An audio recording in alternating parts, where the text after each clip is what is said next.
Hello everybody and welcome to this month's Catch webinar entitled Using Catch for Your Success in Your SNAP-Ed Program. This is Duncan Van Dusen. I am Executive Director of the Catch Global Foundation, and I will just go over a couple of introductory items before we introduce our speakers and get started. So first of all of our attendees are on mute. If you have any questions during the course of the webinar, including any technical difficulties, please just use the question box and submit them. We will be taking questions mostly at the end, but go ahead and submit them anytime you want during the course of the webinar. And then we'll should be ending just a few minutes before 1 o'clock Central Time. When the webinar ends, you'll see a quick feedback survey, just 4 questions. We appreciate you taking the time to let us know what you think, and that'll help us continue to provide good programming. And we're pleased that this webinar has had so much interest. Since we first announced it 2 or 3 weeks ago, we've had, as Brooks mentioned, over 300 people register today. So that's very exciting, and I hope it turns out to be well worthwhile.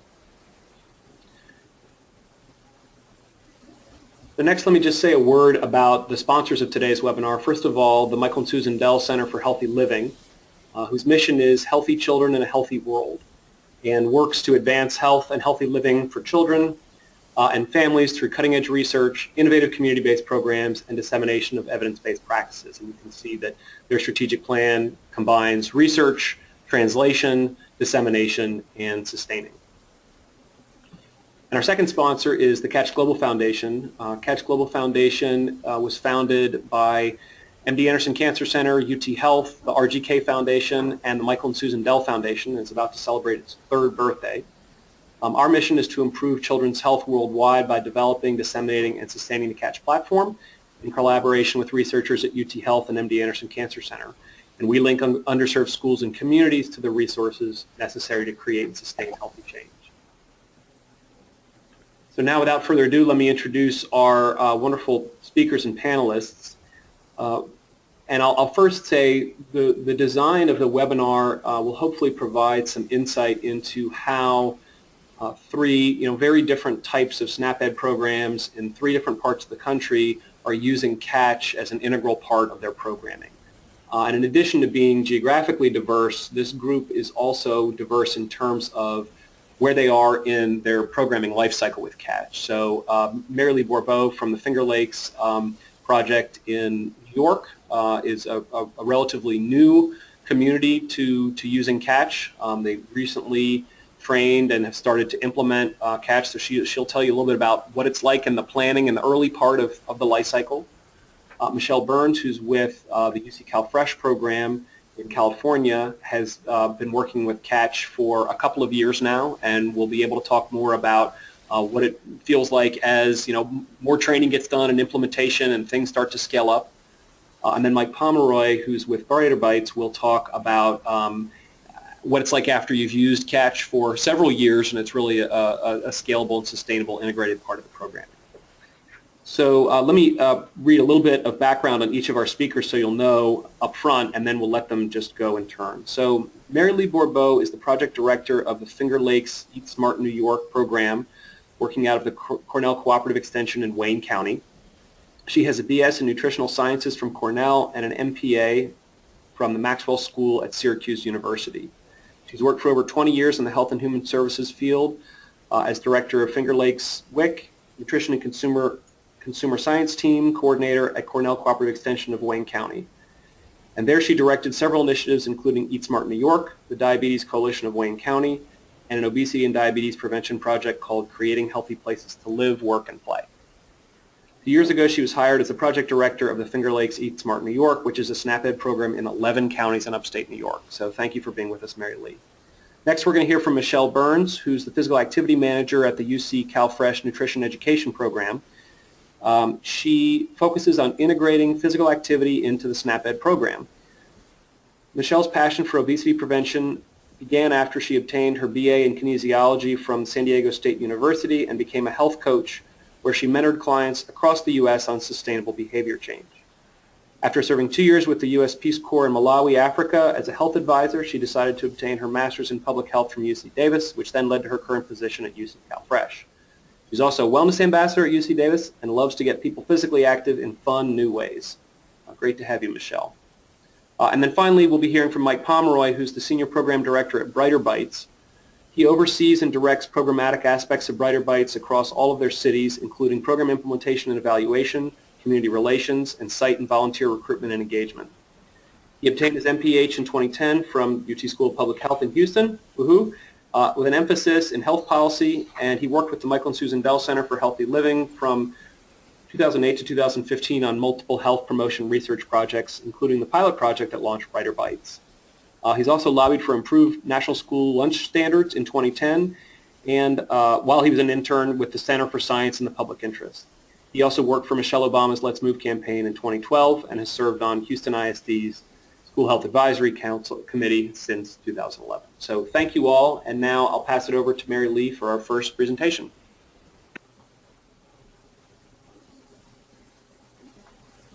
Okay, well, thank you very much, Duncan. I am pleased to be able to present. So I'm going to be talking about engaging schools to implement CATCH, and as Duncan said, it's the early part of the process. Next, please.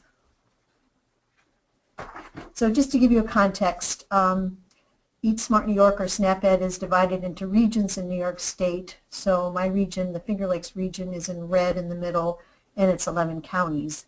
And I just want to make the point that we have a team of 20 people, mostly nutrition educators, who are strategically located throughout the area in communities of high need and obesity, exactly where the schools we're working with are located. Next. Next. Oh, thank you. All right, so we had a foundation before we started this just a year ago, implementing CATCH in the school. And most of us have been trained in CATCH Kids Club, implementing CATCH Kids Club in our after-school programs. And we have relationships with after-school programs and with schools in our high-need communities. And we were able to build on that as a good foundation to launch the opportunity for elementary schools to work with us in implementing CATCH school-wide. Next. So in the planning phase, we had a lot of support from our New York State SNAP-Ed contract manager, and then faculty at Cornell, which is the land grant here in New York, to develop a logic model and re-aim plan to address school wellness using CATCH implementation as the vehicle. And the CATCH Global Foundation, Peter and Duncan and Lindsay were all fantastic in helping us at this early stage as well determine the training format and evaluation strategies that were included in our logic model and re-aim plan. And then we, again, with their help, developed a budget to support training and startup costs for the schools. And last year we had, lucky enough to have some rollover money from the prior year, so we could use that to fund CATCH implementation. And this year I was able to fit it into our regular annual budget. Next. So the budget categories that are in my approved SNAP-Ed budget for Finger Lakes Eat Smart New York include the CATCH Global Foundation trainer coming here, accommodations for the training, which is 2 days, including meals, a stipend for schools to cover subs and travel costs. We are trying to eliminate any barriers from a school's point of view to sending teams to the CATCH training. And then we included money to purchase the CATCH coordination kits for elementary schools, the appropriate physical activity kits for whatever grade levels were coming, and then CATCH grade level curricula for each of the grade levels of the teams that were coming as well. Once also in the budget were CATCH physical activity equipment kits for each school that completed the training, and we held off on giving them that kit until they had had their first meeting, wellness meeting, CATCH meeting, involving us. So we knew they were getting started, and then we would send them the CATCH physical activity equipment kit. Next. So in terms of recruiting schools, we had a very simple one-page announcement. We got a lot of return just based on our existing connections with schools. So the Finger Lakes Eat Smart New York staff distributed this announcement and talked to their own school contacts. And then really worked with our collaborators, and the most effective one for us was our individual county health departments, who have the same mission as we do, helping schools become healthier. And they really promoted this catch implementation training opportunity, and a lot of conversations resulted from that. And I do want to say we just had I had conversations with people at every opportunity, you know, whether it was presenting to a district wellness committee or administrators from a district or a nurse from a school, or in one case it was a parent who chaired the wellness committee, either in person, on the phone, whatever. These conversations were very helpful for me to understand where the schools were coming from, what they were ready to do, and then to clearly explain the expectations for catch implementation. Next. So the application process, we had a training announcement and an application released. The application, we tried to be really clear and included a bulleted set of criteria for acceptance. In working with the Catch Global Foundation, we knew that they had to identify a team of 3 to 4 people from their school to come to Catch, so they had to do that. And one of them had to be identified as the Catch champion. That didn't happen in our first round. In our May 2016 training, we learned from that, and so they came to the training, the one in January, with that Catch champion already identified, which was great. They needed, in their application, each school needed to explain why they're ready to commit to Catch implementation. Then we would select the schools, send an award letter, and then the last step was they returned a commitment and they registered their team. Next. So the training, as I said, teams of 3 to 4 per school, and per Catch Global Foundation requirements, one of the members of that team had to be a PE teacher, so that was 1 full day of training. And then the second full day of training were the PE teachers only. Now we also included our SNAP-Ed or Eat Smart New York nutrition educators, so we strategically chose the educators who are working in the communities of the schools that were coming to the training. We wanted them trained, we wanted our staff trained so that they could be a support and resource to those schools. So they completed both days.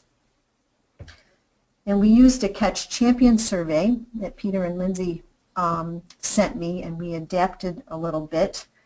And this was used right after they completed the training. The requirement was for them to fill that out and submit it to me as baseline.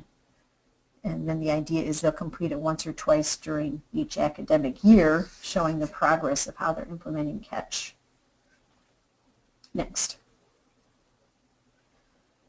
Okay, this is a bit of a hodgepodge, but the idea here is some of the challenges and lessons learned.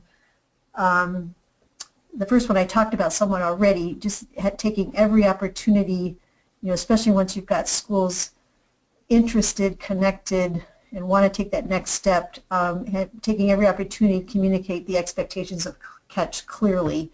It's not really a curriculum, it's a set of tools and resources. For example, it's expected to be school-wide, not just classroom teachers, and it's not a huge burden for everyone, especially if everyone pitches in. So laying that out clearly was helpful. As I've said, identifying that Catch champion ahead of time, the school doing that was very helpful. And then learning how to communicate how our Eat Smart New York or SNAP-Ed nutrition educators can provide full support. So we serve on their wellness and Catch teams. We do teacher trainings, modeling the catch lessons. We come in the classrooms and do the catch lessons so that teachers see how they're done and how students respond. We work in cafeterias and help with taste testing, and they love it when we come and help with the family fun nights. So they've kind of learned to have, the school teams have had to learn to kind of use us, trust us, and then once they see how helpful we can be, we're pretty integral to the team. One challenge has been the limited supply of curriculum. So in the startup kit, each school leaves the training with a full set of curricula, but one per grade. So, there'd be one first grade catch curriculum, one second grade, etc. So those schools have had to figure out how to share that one book among the grade levels. And I know from Peter and Duncan, the plan is to have all those lessons digitally available, which is going to be great. Next, please. Just some of the successes. What we found is that schools are recruiting other schools. One of our cities, Elmira, sent 4 schools to the May training and sent an additional 4 elementary schools to the January training. So pretty much their whole district is committing to catch at the elementary level. That's one example. Having the catch champions be a primary contact for me, and the ones responsible for communicating with me and for communicating catch in the school has been very helpful. And then, as I said, that catch champion survey as baseline, and then as to measure implementation over time. We're just beginning to use that and see how that works. Some of our schools have moved ahead with regular and inclusive wellness and catch meetings, that really do represent the whole building and include us as community members, and those are the ones that are more effectively implementing catch. And then, just as we found with Catch Kids Club, some of the catch key concepts such as go, slow, and whoa, once teachers grab a hold of these, they're terrific, they're easy to communicate, the students respond well, they understand, and it starts to spread throughout the school. Next. In closing, one of our schools that's furthest along, I was at a catch meeting at this school, and it was mostly classroom teachers getting oriented to catch and how to implement it. And the principal of this elementary school was in the room, and at the end of the meeting she said, "I know it can feel like teachers don't have time for one more thing, but this is the thing. Catch is the key to all future success because child health is fundamental to all other achievement." So who could say it better than that? It's just terrific, wonderful cheerleader. Well, thank you, Mary Lee. You said it great yourself. We really appreciate, and I'm sure the audience appreciates all the detail about how you guys got to the point that you are, and all the good pre-work that goes into setting up the project for success. There's one question that came in while you're talking that we'll ask now, just because I think it'd be helpful to clarify, and that is, what grade levels is the program geared to? Well, we're focusing in on K through 5, and then if an elementary school in our area has a 6th grade, in consultation with Peter and Lindsay, we add the 6th grade curriculum and include them as well, so K through 6. A couple of our schools that have pre-K have gone ahead on their own and purchased the Catch early childhood materials, but that's not our focus. Thanks again. We really appreciate your talk, and there are a couple other questions that we'll ask towards the end, but I'd like to now pass the baton over to Michele Byrnes with UC CalFresh.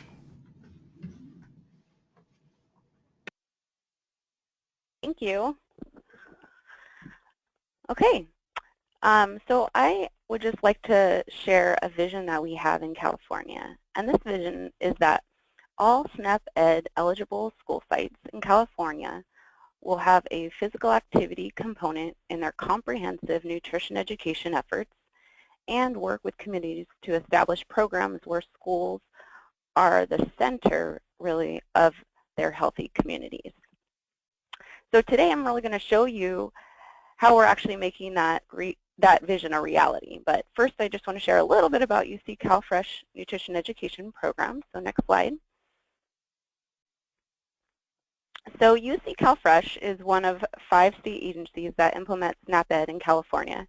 And we're currently in the 31 counties that you can see highlighted in those beautiful colors on that map. And what we do is we link university research with community health related issues through UC extension specialists, advisors, program managers, and of course our wonderful community educators. And we do this by implementing evidence-based nutrition education and physical activity for CalFresh eligible individuals and of course their families. So, and more recently, we have started to strengthen our comprehensive programming by incorporating more structured physical activity and policy systems and environmental changes that really complement our ongoing education efforts and make it a much more sustainable program. Next slide. So why catch? Well, first of all, I should say why physical activity, because we've been doing nutrition education for quite some time. And as USDA continues to stress the importance of physical activity promotion in our SNAP-Ed work, we really took action by starting with a needs assessment to our county programs. And just to give you that background, we identified that counties really wanted to focus on youth programming and needed skills training and technical support as well as a specific curriculum. So that brought us to the CATCH program, which was chosen as the physical activity curriculum to accompany already pretty strong evidence-based nutrition education programming. So CATCH was chosen for quite a few reasons, and I've highlighted some here for you. But it really is a great program, and it's an easy to use and adopt curricula. And CATCH also supported our existing infrastructure of having our physical activity leads in each county become trainers pretty quickly and helping to really build that capacity at our community level. And as Duncan said, it also is pretty easy to scale up, which I'll talk about soon. So next slide. So CATCH really helped with the capacity building in the beginning. And so in fiscal year 2016, we had CATCH come out to our beautiful sunny California, which they didn't complain about, and came a couple of times to train up a total of 121 UC CalFresh staff over 15 months. And 35 of those staff are trainers now in early child care, and then 40 are now trainers in K through 8 physical education. And all of our physical activity leads on our counties are trainers now. So that's really exciting. Next slide. So what happened after that was when UC CalFresh took a step forward in our capacity building by, so once the trainers were trained, our PA leads reported conducting a total of 31 CATCH trainings in just the second half of our fiscal year to both teachers, after-school coordinators, and even older youth who now implement the CATCH program directly. So we call that our extender model. And we really know that this number has at least doubled just in the last 5 months since we started our new fiscal year of 2017. Next slide. But of course, training isn't just everything that is happening. There's a movement in California SNAP-Ed, and what I want to do today is show you how it's catching on. Next slide. So I'm going to go ahead and show you how we're scaling up that program just a bit, because we like to do things a bit, you know, we like to scale things up in California. So next slide. And so in addition to the implementation of CATCH curriculum at school sites, CATCH has really helped us at UC CalFresh make policy systems and environmental changes that are helping to really institutionalize a culture of health in schools. And some examples I'm showing here are a My Plate parachute to provide opportunity for nutrition education and physical activity to work together side by side while reinforcing those classroom-based lessons. And Catch helped us to make those My Plate parachutes and distribute them out.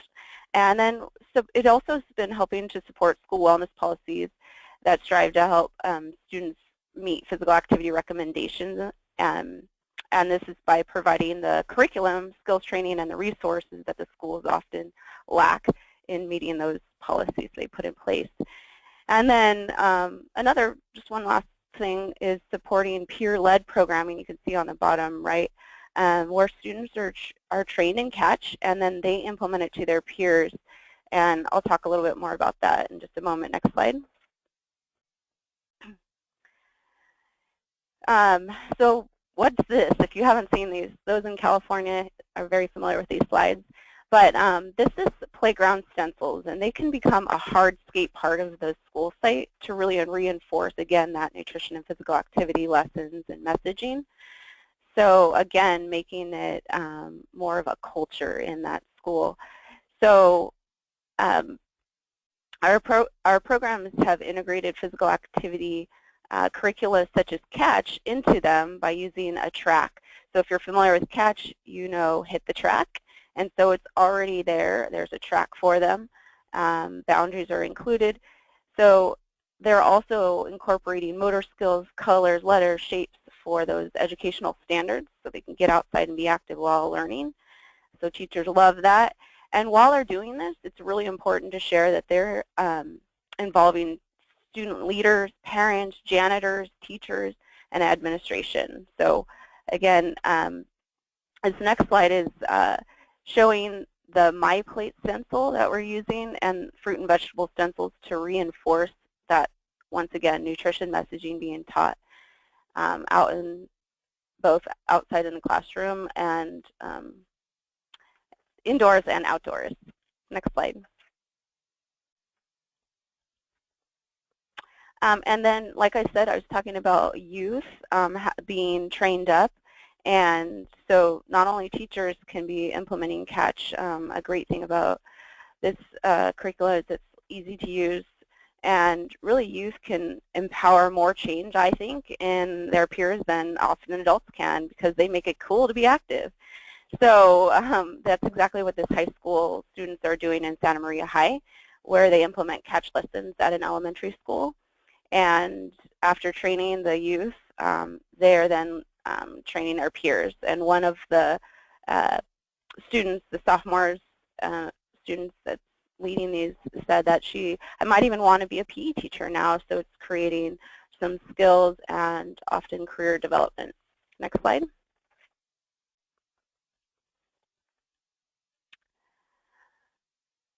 Okay, so I just want to put this disclaimer out there. This is still a growing program, and the Policy Systems and Environment, as many of you that are SNAP-Ed on the call know, that our evaluation tools are kind of in the flux right now. So here's what we do have, though, just to give you a picture in a couple counties of the impact so far. In Oakland Unified, which is in San Francisco area, they're using Catch in all 28 preschool sites in that entire district. There's over 40 coordinators that have already been trained, and that's reaching 1,500 preschool students currently. And then in Imperial County, who's just gotten started, to be honest, are training 2 full districts, and that's reaching over 1,400 students in all grade levels. So more to come on that. Next slide. But if that's 2 districts, just imagine what's really happening, because all of our counties are administering this program now. And so I just wanted to highlight a few things on numbers as well for what we did receive back from counties.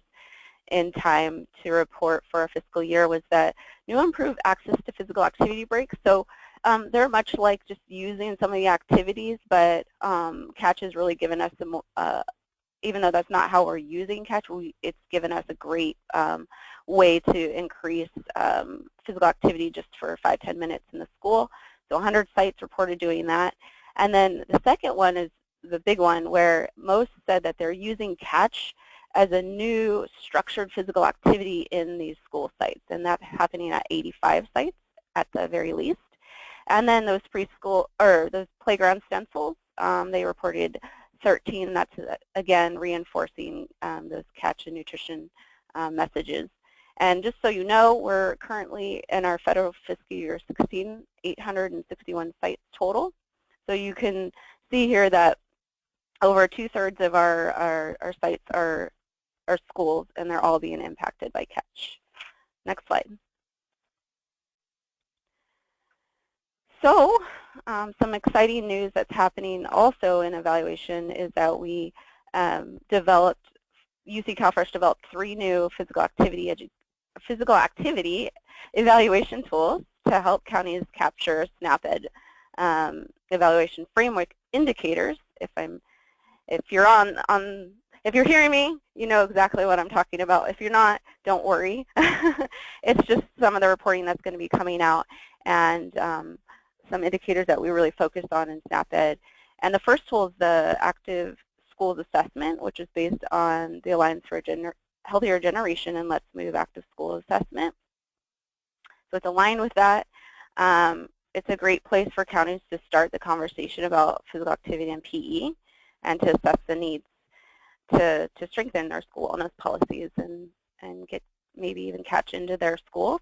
So the second tool is a pre-post stencil assessment. So I showed you a bunch of pictures. We want to know if that's actually helping to increase the physical activity, so we're working on piloting that in some of our counties. And then the last tool is the Catch lesson observation tool, which Catch actually helped us develop, and it's still being piloted again. But this provides a structure for county programs to observe if they're meeting the Catch objectives and helping with fidelity, as well as just building up and strengthening those skills. So these tools are not currently available to public, but you can contact Catch, and we'll get a list together if you're interested. Next slide. So as we pedal forward, we have big plans still, and most of them are mine. That's how I am. But I really just want to highlight one big thing that we're trying to do is the Catch Coordination Kit is the next step to building this program into a much more sustainable, impactful program in schools. And so we want to SNAP-Edify it and try it out in 2 or 3 districts. And we also want to look at intergenerational programming opportunities that Catch might have connections with or have done. And then again, test and refine those evaluation tools that I talked to you about.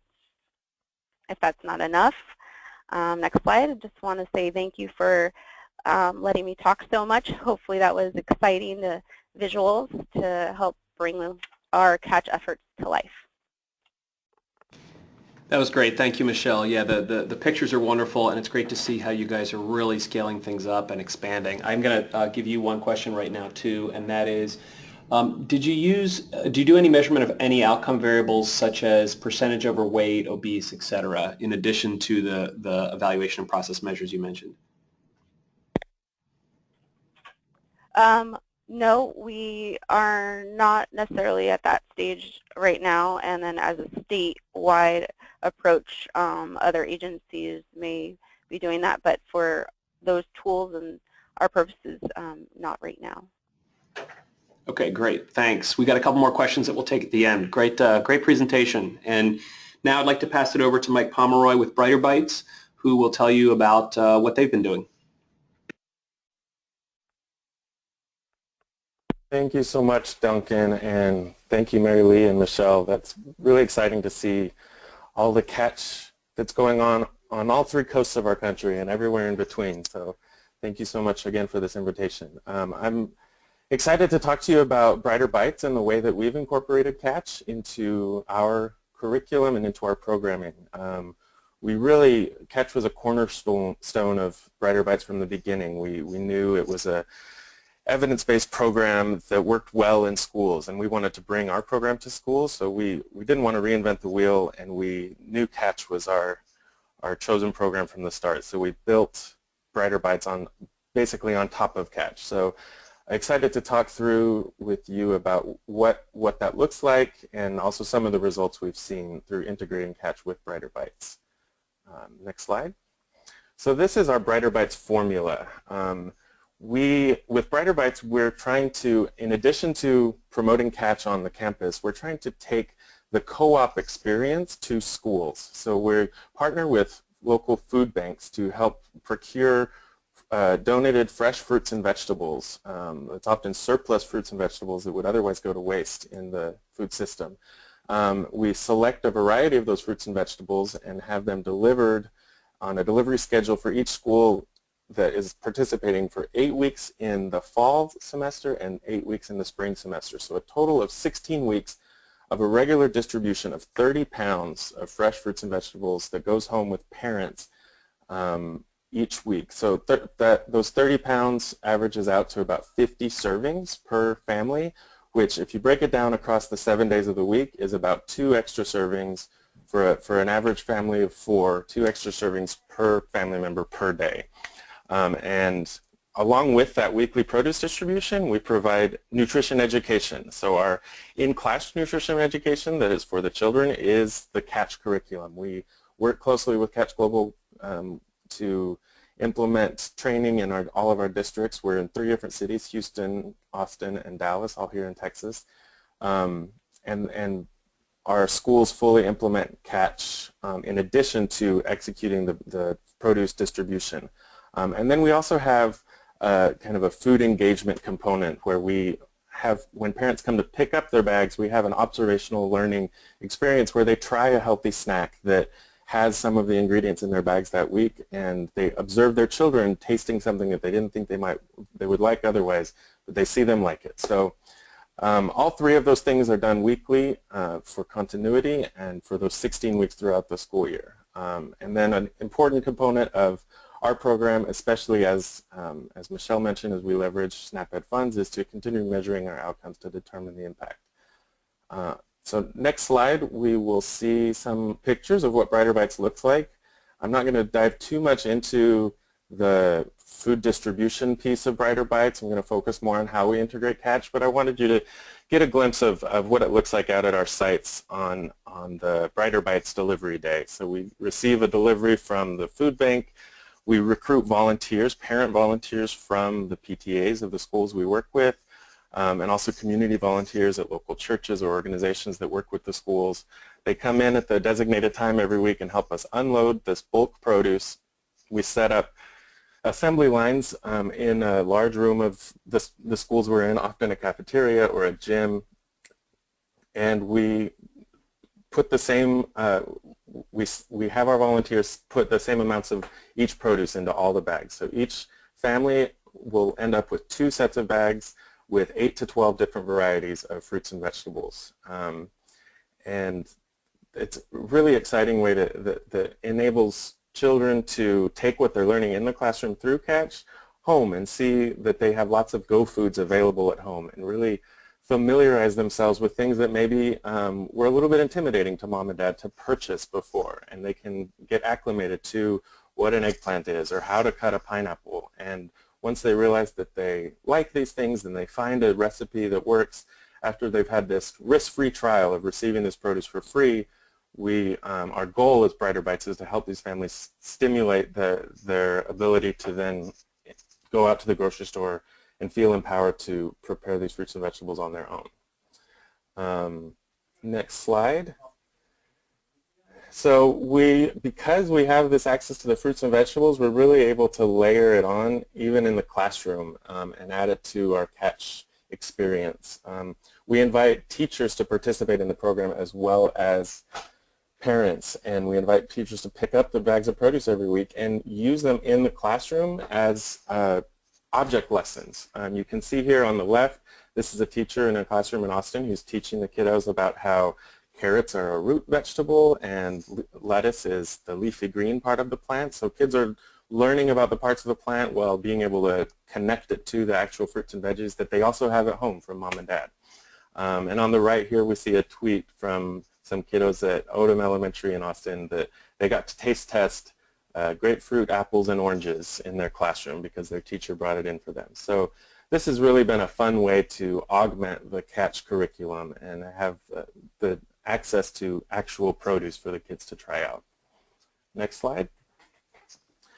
Also at the point of distribution, when parents come and pick up their produce, we've started trying to have an activity for kids, and we call it our Catch Corner.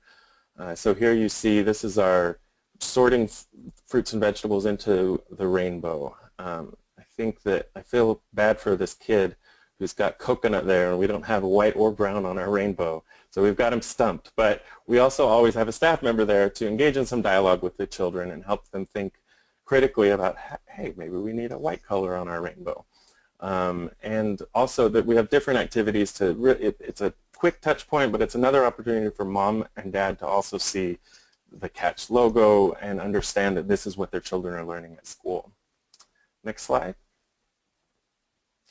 These are some of our parent materials. I mentioned that in addition to the Catch curriculum in the schools, we also have a lot of materials focused to parents to help them learn how to prepare fruits and vegetables, understand the importance of feeding Go foods to their children, and feel empowered in the kitchen. So on the left here we have a section from our nutrition manual that families get twice per year that explains the Go Slow and Whoa foods to parents. On the right is a healthy tip sheet. These actually go in the bags every week. So as a reminder for parents, maybe in the second semester we'll send home the healthy tip sheet that gives them more ideas about Go Slow and Whoa foods and reminds them that this is the curriculum their children are learning in school. Next slide. So now I'd like to just get into a little bit about some of the impacts that we've seen through linking Brighter Bites and Catch in these school settings. The results over the next few slides, most of them are from a study that was published in Preventive Medicine last summer, and we'll have a full list of publications at the end of the slideshow in case you're interested in looking those up. But this first one talks about some of the ways that Brighter Bites impacts family. Children and parents who did receive Brighter Bites demonstrated a significant increase in serving more fruits and vegetables as snacks. Parents felt like they could offer carrots or apples as a snack and not get shut down in favor of the hot Cheetos. They felt more empowered to do that.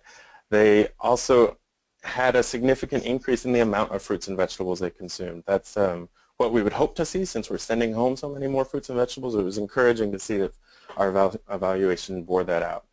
And also we're seeing a little bit of a crowding out effect. We're seeing that as we add more fruits and vegetables, more Go foods to families' diets, that we saw a significant decrease in the amount of added sugars that the children consumed. Next slide. We also saw encouraging results just about the program itself. We saw that of the produce that was being sent home, of those 30 pounds every week, on average 94% of the fruit was eaten and that was not needed to be discarded. 87% of the vegetables was eaten.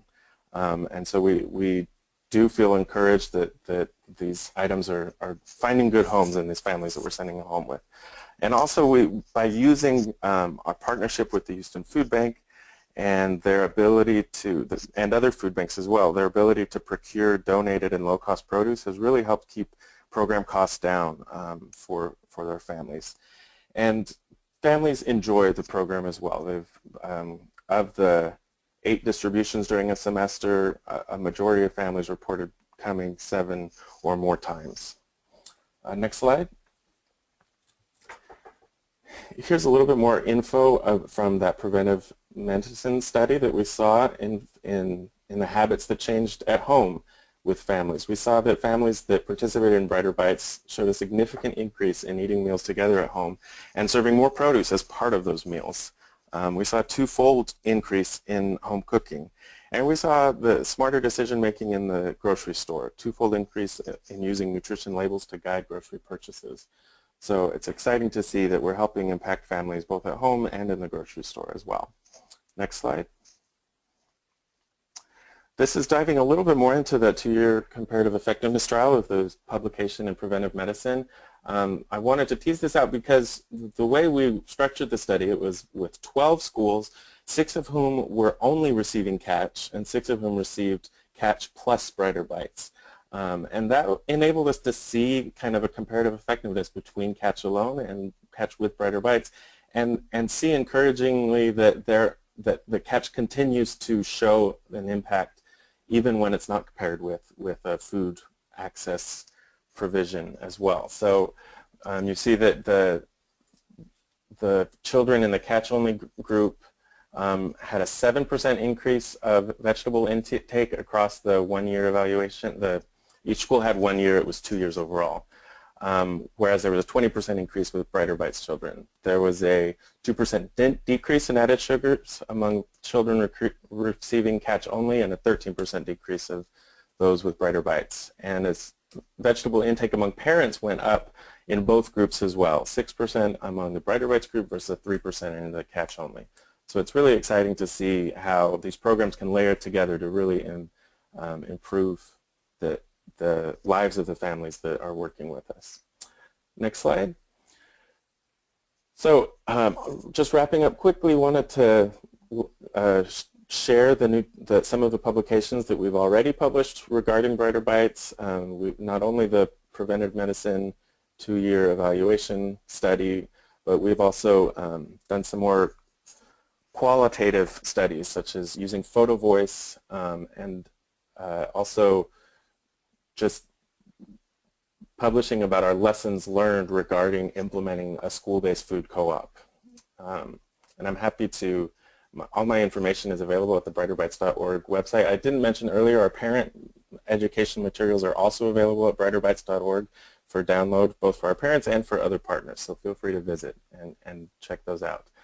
And then we also have ongoing research projects as well. I'm happy to talk a little bit more about that, but I know we're running short on time, so I'll go ahead and wrap up. Thank you so much for allowing me to share about our methods.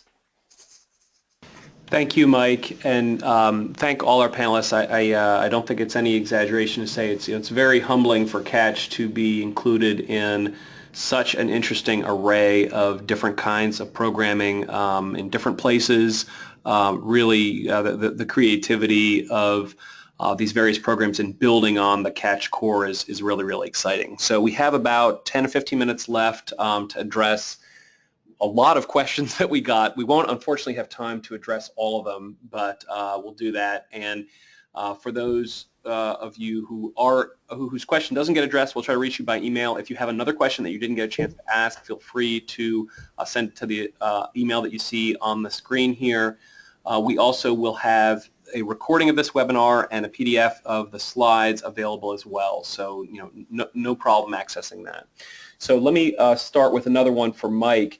And Mike, can you talk a little bit about your evaluation process? Were the evaluation questions pertaining just to the time period when they were receiving the food distribution? And have you done any kind of evaluation that looks at the more lasting effects of the program? That's a great question, and one that we're really trying to tease out. We administered the surveys at 3 points at baseline before the program started, so before they'd received any Catch or Brighter Bites programming. Then midway through the year in December, we administered the surveys again, and then at the end of the year after the spring distribution. So those were the 3 time points that were covered in that preventive medicine study, but we are now following up with those same families. It's a longitudinal study, and a lot of them are still participating in Brighter Bites at their schools. We're reaching out and having them fill out the same surveys and finding out more about what the long-term impact is. Some of the anecdotal evidence has been encouraging. They have shared that they're continuing increased fruit and vegetables consumption, but we are excited to have the data bear that out. Great, thanks. I'm going to go back to Mary Lee with a couple questions about the mechanics of educating your nutrition educator. So first, how many schools does each nutrition educator support? And then are all the nutrition educators trained as catch trainers? In other words, did all the nutrition educators do the full 3-day catch training course? Well, because we're in the building phase, we've trained 16 schools, and they're spread out in our 11 counties. So that one educator might have 1 or 2 schools. In the case of Elmira, we've got 2 educators sharing 8 schools. So each SNAP-Ed educator that's involved with catch is doing a combination of their traditional direct nutrition education and this PSE environmental work with schools. So I don't have a number because we're just in that capacity building growing phase. Now what was the second? Oh, yeah, the way we set it up with the Catch Global Foundation, it's a 2-day training when they come here, and yes, the educators participate in the full 2 days along with the schools they will be working with.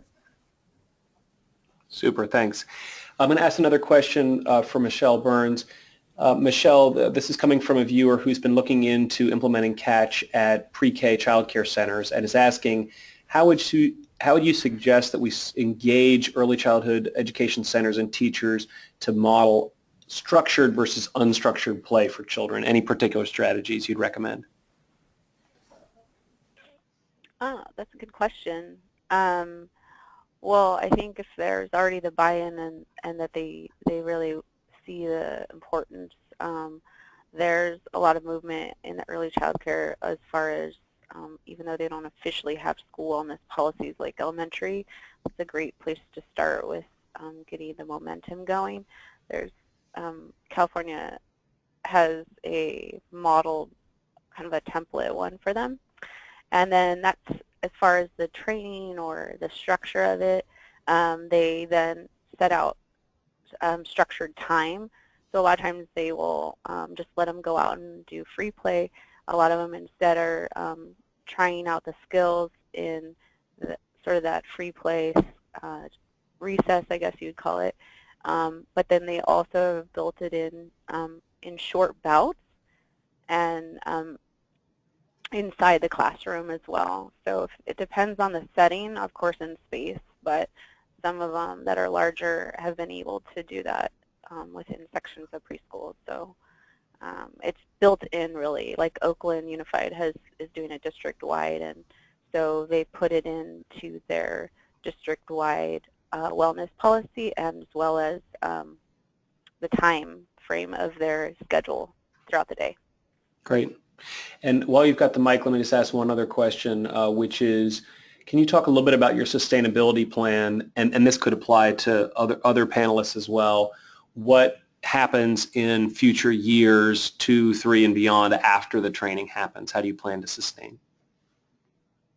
Yeah, so I know it might have been a little bit difficult to understand what our infrastructure is, but we have appointed physical activity leads in each county, and we're looking at trying to take that a step further with more regional training. So with the capacity we've already built with trainers in the state of California, given it's so large, we think that to sustain even just the skills and the demand for catch in more schools, then we'd have maybe 3 master trainers in California who could be called upon instead of having someone from Texas maybe come all the way out and only doing that annually. We would be doing it hopefully more regularly as the need is there. And then as far as taking the whole approach a step further is utilizing that coordination kit that Catch has, and that's bringing all the people that are involved within a community more at a school site together. And we already have a lot of those connections with the schools, like food service directors and other programs that we do with them, bringing them all to the table, and then just really creating that common messaging, getting everybody simple tasks to make it part of their school culture. And that's what we're looking at doing, just piloting in a couple school districts first, and then kind of learning from there. Mike and Mary Lee, would you also comment on the sustainability question? Sure. I know that that's an ongoing challenge. There's a lot of turnover in public schools and Head Starts and other places that implement Catch, so it's something we keep thinking about as well. And really the answer for us has been continued trainings. I think we're moving down the way that Michele mentioned of having Catch Master trainers on staff so that every follow-up year we can make sure that there's kind of a booster training for schools and make sure that they remember what Catch is and who their team is and continue to keep rolling it out.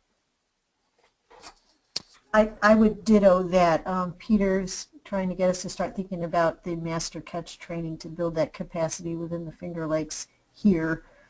And then the idea with our Eat Smart New York educators as liaisons to the schools, you know, they will continue to work with each school, you know, now and in future years to keep them implementing Catch, going with Catch. I want to say one more thing. I keep mentioning school wellness policies, but that's not necessarily our role in SNAP-Ed, but it's a part of what's starting to work with sustainability is once they see it and you can't say no to Catch once it's implemented. I mean, the kids love it. Everything works out really well. It's an evidence-based program. So if you get an administration on board, having it written into your school wellness policy is the best thing as far as like maybe a physical education curriculum. And then then the school district owns it. And then I think that would help with some of the challenges we have with training. So then they could maybe write it in to some of the funds where they distribute specifically to like PE or health funding. That's a great comment, Michele, and that certainly is the best sustainability strategy of all, of course, is to have the school district own it. So thanks for mentioning that. I'm going to go back to Mike for a sec. There's a couple other questions about how to get Brighter Bites going, and maybe, Mike, you can say a word or two about how do you identify the families that get the produce, and how could a school potentially start doing Brighter Bites? Yeah, we're actively looking at partnering with other food banks across the country. We do need that food distribution partner in a region, but we're looking at creative ways to help spread the word. But as far as signing up families, we target schools that are all 80% or above free or reduced lunch so that we can make this more about a healthy, fun activity where everyone is invited, and we don't have to identify families who are, say, below the poverty line and being the only ones that can participate. So once we choose a school, everyone is invited to participate. We send home enrollment forms with all of the grades of children, and those who sign up are the ones that are on our rosters. If there's more interest about bringing Brighter Bites, or if you'd like to talk more about bringing this program similar, info@brighterbites.org, similar to this Catch Info email, is a great way to reach out. Great. And we did get a number of questions of people asking about starting Catch programs as well. So, of course, those questions are well received. The first step really in any Catch program is to talk with our team because every implementation is a little bit different. So Lindsay Edgar, who's our community consultant, and Carol Caldara, who's a SNAP-Ed specialist, will be in touch with you. So for anyone who asks those questions, we will make sure to get back to you in the coming days. Let me go back to Mary Lee for a second. One of the viewers asked if Catch has a section on suggested modifications for children with disabilities and special ed, and the answer to that I can say is yes. Yeah. We do have that section. Go for it. Question for Mary Lee is, have you used that in New York, and what's been your experience or success with that? And I'd like to have Michele address that too.